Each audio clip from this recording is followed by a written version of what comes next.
Phone tapping కేసులో వాస్తవాలు ప్రజలకు తెలియకుండా బీఆర్ఎస్ ఎమ్మెల్యే మాజీ మంత్రి హరీష్ రావు ట్రిక్ ప్లే చేస్తున్నారని భువనగిరి కాంగ్రెస్ ఎంపీ చామల కిరణ్ కుమార్ రెడ్డి విమర్శించారు. నిన్న ఆయన మీడియాతో మాట్లాడుతూ ఫోన్ ట్యాపింగ్ కేసులో సిట్ విచారణకు పిలుస్తున్న విషయాన్ని తెలుసుకున్న వెంటనే హరీష్ రావు తెలంగాణ ప్రభుత్వంపై బురద చల్లే ప్రయత్నం చేస్తున్నారని అన్నారు. సిట్ విచారణను పక్కదారి పట్టించేందుకే ఆయన వ్యాఖ్యలు చేస్తున్నారని విమర్శించారు.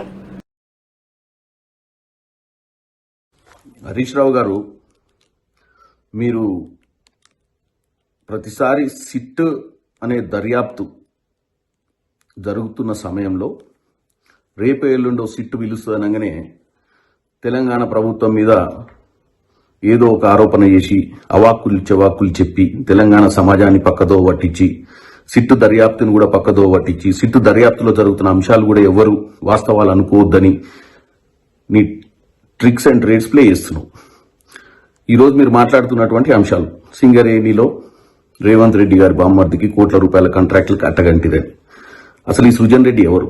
ఈ సృజన్ రెడ్డి గతంలో ఎమ్మెల్యేగా మొన్న ఎలక్షన్లో ఓడిపోయి ఈ మధ్య సర్పంచ్ ఎన్నికల్లో కూడా మీ పార్టీ తరఫున సర్పంచ్లను గెలిపారని పాలేజ్ నియోజకవర్గంలో ఉన్నటువంటి ఉపేందర్ రెడ్డి గారి సొంత అల్లుడు. మీరు గతంలో కూడా ఇదే సృజన్ రెడ్డి మీద ఇదే రేవంత్ రెడ్డి గారిని వారి సంబంధాలను అంటగట్టి వారి బామ్మర్ది అవుతాడని చెప్తే రేవంత్ రెడ్డి గారు క్లియర్గా చెప్పిండు, ఆయన నాకు దూరపు చుట్టమని, ఎటువంటి ఫేవర్లు చేస్తలేదని. అదే ఉపేందర్ రెడ్డి గారు వచ్చి క్లారిటీ కూడా ఇచ్చారు. ఆయన మా అల్లుడు, ఎందుకు మీరు మా అల్లుడిని బద్నాం చేయడానికి చూస్తున్నారు? మా అల్లుడు నేనున్నప్పటి నుంచి నా తర్వాత కాంట్రాక్ట్లు చేస్తుండు.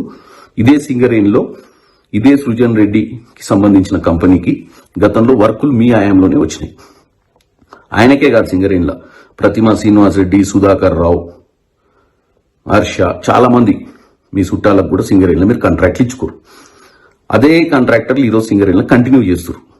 నిజంగానే మేము ఏదో కండిషన్లు పెట్టి వాళ్ళ వర్కులకు ఇవ్వద్దు అనుకుంటే ఈరోజు వర్కులన్నీ ఎవరో నిజంగానే రేవంత్ రెడ్డి గారికి తెలిసిన వాళ్ళకి ఇచ్చేటోడు. కానీ రేవంత్ రెడ్డి గారికి మీ లెక్క దోచుకోవాలన్న ఆలోచన లేదు. కాకపోతే ఈ